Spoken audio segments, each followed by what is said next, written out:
नमस्कार साथीहरु, म प्रजन राई र यहाँलाई स्वागत छ मिसन टप नेपाली टेक युट्युब च्यानलमा।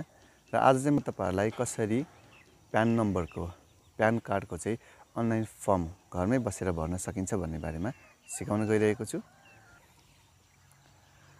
नेपालमा चाहिँ विशेष गरेर व्यक्तिगत प्यान नम्बर र संस्थागत प्यान नम्बर निकाल्न सकिन्छ। र व्यक्तिगत प्यान नम्बर चाहिँ विशेष गरेर कर्मचारी अस्थायी अथवा स्थायी कर्मचारीहरुको लागि स्यालेरी लिनको लागि स्यालेरी थाप्नको लागि मात्रै भए पनि प्यान नम्बर अनिवार्य रजिस्ट्रेसन गर्नुपर्ने भएको छ। र त्यस्तै गरेर संस्थागत प्यान नम्बर संस्था चलाउनको लागि पनि अनिवार्य हामीले प्यान नम्बर कर कार्यालयमा चाहिँ हामीले रजिस्ट्रेसन गर्नुपर्ने हुन्छ।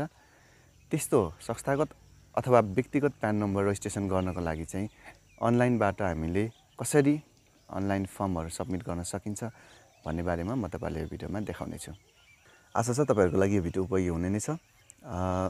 भन्दै ढिला नगरी भिडियोलाई सुरु गरौँ। सबभन्दा सुरुमा चाहिँ म क्रोम ब्राउजरमा ट्याक्स पेयर लगइनको पोर्टल ओपन गर्दै छु। म तपाईहरुलाई यो ट्याक्स पेयर पोर्टलको युआरएल पनि म डिस्क्रिप्सनमा राखिदिने छु, हेर्नु होला। र यहाँ देख्न सक्नुहुन्छ आन्तरिक राजस्व विभागको वेबसाइट खुलिसकेको छ र यहाँनिर चाहिँ रजिस्ट्रेसन भन्ने अप्सन छ। यहाँ चाहिँ रजिस्ट्रेसन भन्ने अप्सन्समा गएर एप्लिकेसन फर रजिस्ट्रेसनमा क्लिक गर्ने। त्यसपछि यतापट्टिको यो अप्सन्सहरुलाई चाहिँ हामीले फिल अप गर्नुपर्ने हुन्छ। जस्तै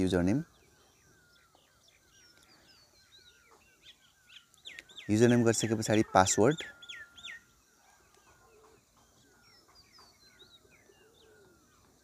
फेरि रिपासवर्ड, त्यस्तै गरेर कन्ट्याक्ट नम्बर राख्नुपर्ने हुन्छ यहाँनिर। त्यस्तै गरेर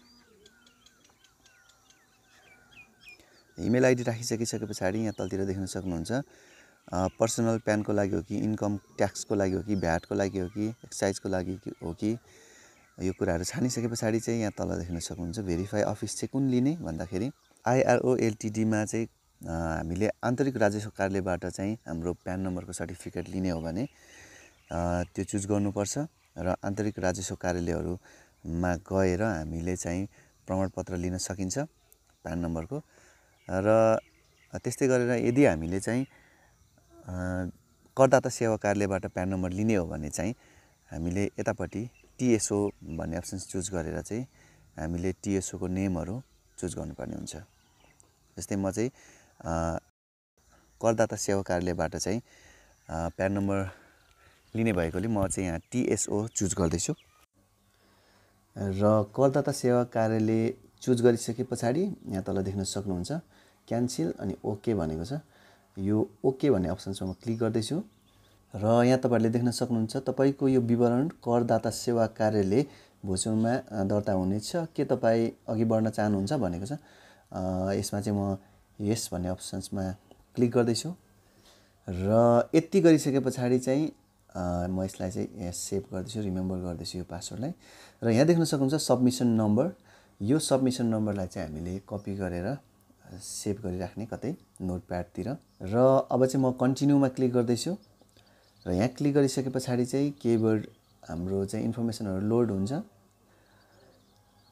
र अब चाहिँ हामीले यहाँनिर पर्सनल इन्फर्मेसनहरु चाहिँ हामीले राख्नुपर्ने हुन्छ, जसको लागि सबभन्दा सुरुमा नाम राख्नुपर्ने हुन्छ नेपालीमा।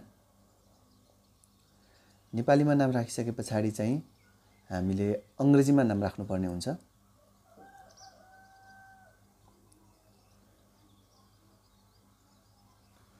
र अंग्रेजी नाम राखिसकेपछि चाहिँ यहाँ देख्न सक्नुहुन्छ हाम्रो लिङ्ग चुज गर्नुपर्ने हुन्छ, पुरुष अथवा महिला।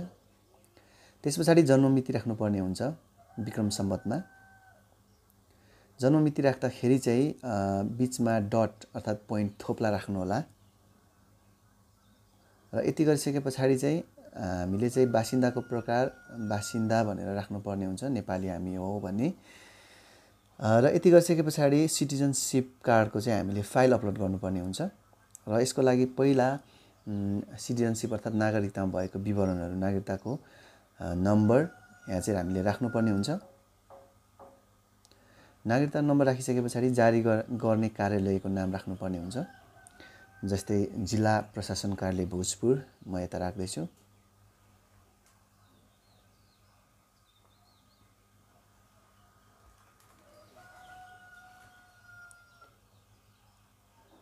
र यति राखिसके पछाडि जारी गर्ने कार्यालयको स्थान भन्नाले हाम्रो जिल्ला कुन चाहिँ जिल्लाबाट नागरिकता इस्यु भएको हो त्यो राख्ने र जारी गरेको मिति भन्नाले नागरिकता जारी भएको मिति राख्नुपर्ने हुन्छ यहाँनिर।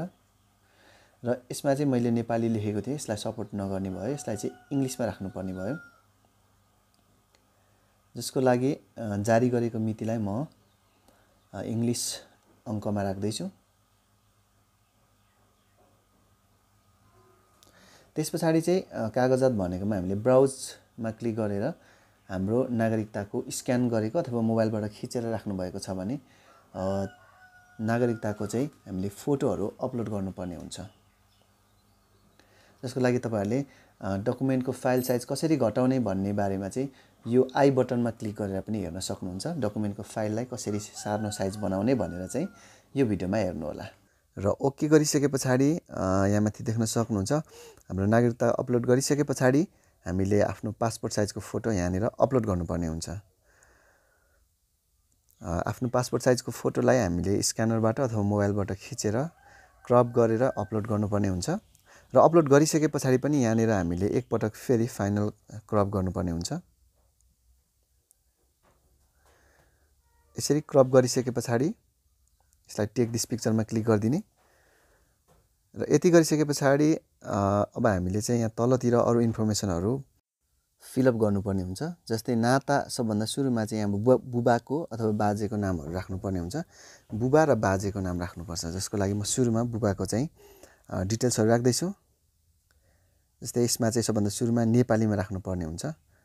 नेपालीमा बुबाको नाम राखिसके पछाडि चाहिँ इङ्ग्लिसमा पनि बुबाको नाम म यहाँ राख्दैछु। यसरी नाम राखिसके पछाडि यहाँनिर एड भन्ने एउटा प्लसको बटन हुन्छ, यसमा क्लिक गर्नुपर्छ।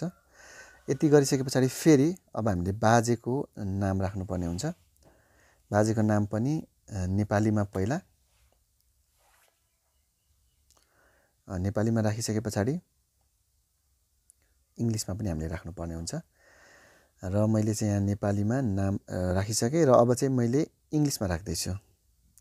यसरी तपाईँहरूले पनि आफ्नो बाजेको नाम इङ्ग्लिस र नेपालीमा राख्नुहोला र त्यस पछाडि प्लस बटनमा क्लिक गर्नुहोला। यति गरिसके पछाडि चाहिँ बाजे र बुबाको नाम भइसके पछाडि यहाँ तलतिर देख्न सक्नुहुन्छ अनिवार्य भर्नुपर्ने कुराहरू मात्रै मैले देखाइराखेको छु। त्यो भएको कारणले गर्दा यहाँ तल हेर्नुहोला। अब चाहिँ ठेगाना राख्नुपर्ने हुन्छ। जस्तै जिल्ला अनि गाविस, नगरपालिका, महानगरपालिका, गाउँपालिका के छ त्यो छान्नुपर्ने हुन्छ। म नगरपालिका चुज गर्दैछु। त्यस पछाडि चाहिँ आफ्नो टोलको नाम अथवा आफ्नो गाउँको नाम यहाँ राख्नुपर्ने हुन्छ, अथवा आफ्नो साबिकको गाविसको नाम राख्दा पनि हुन्छ। यसमा सुरुमा टोलको नाम नेपालीमा लेखिसके पछाडि यसमा इङ्ग्लिसमा पनि राख्नुपर्ने हुन्छ। म इङ्ग्लिसमा पनि राख्दैछु। टोलको नाम राखिसके पछाडि वडा नम्बर प्लस हामीले मोबाइल नम्बर र इमेल आइडीहरू राख्नुपर्ने हुन्छ। र यहाँनिर चाहिँ स्थायी ठेगाना र हालको ठेगाना उस्तै हो भनेर यहाँ चेकमार्क अन गर्नुपर्छ। र यति गरिसके पछाडि सम्पूर्ण विवरण सही छ कि छैन एकपटक सबै सरर माथिसम्म हेर्ने र यति गरिसके पछाडि चाहिँ हामीले यहाँ तल देख्न सक्नुहुन्छ सेभ भन्ने अप्सन्समा क्लिक गर्ने र हाम्रो पर्सनल इन्फर्मेसनहरू सेभ भइसकेको छ र म सबमिटमा क्लिक गर्दैछु।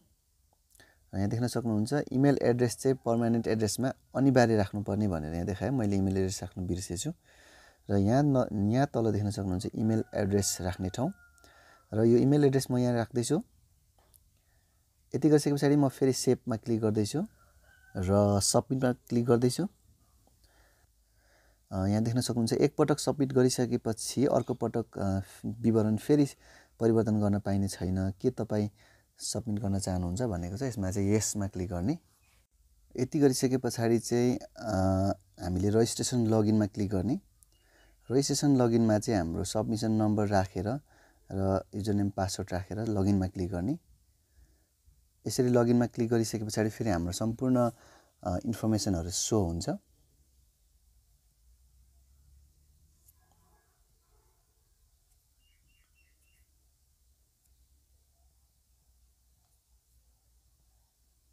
लोडिङ भइरहेको छ र हाम्रो सम्पूर्ण पर्सनल इन्फर्मेसनहरू चाहिँ लोडिङ भइसके पछाडि यहाँ देख्न सक्नुहुन्छ सम्पूर्ण इन्फर्मेसनहरू चाहिँ कम्प्लिटली लोडिङ कम्प्लिट भइसकेको छ र अब चाहिँ म सबमिटमा क्लिक गर्दैछु र यसमा क्लिक गर्दैछु र यति गरिसके पछाडि फेरि ओकेमा क्लिक गर्दैछु। यहाँ सेन्डिङ ओटिपी भनेको छ, एकछिन केही बेर पर्खिनुपर्छ।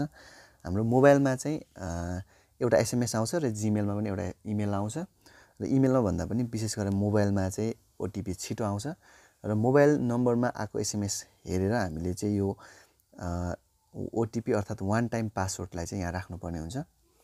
म ओटिपी यहाँ इनपुट गर्दैछु र ओटिपीलाई म भेरिफाई गर्दैछु र यसमा म ओके गर्दैछु। यो चाहिँ तपाईँको करदाता सेवा कार्यालय भोजपुरबाट चाहिँ भेरिफाई भएपछि लगइन र इमेल आइडी एड्रेस मार्फत प्यान नम्बर पाउनुहुन्छ भनेर भनेको छ र यसलाई चाहिँ हामीले फेरि एकचोटि प्रिन्टमा क्लिक गर्ने।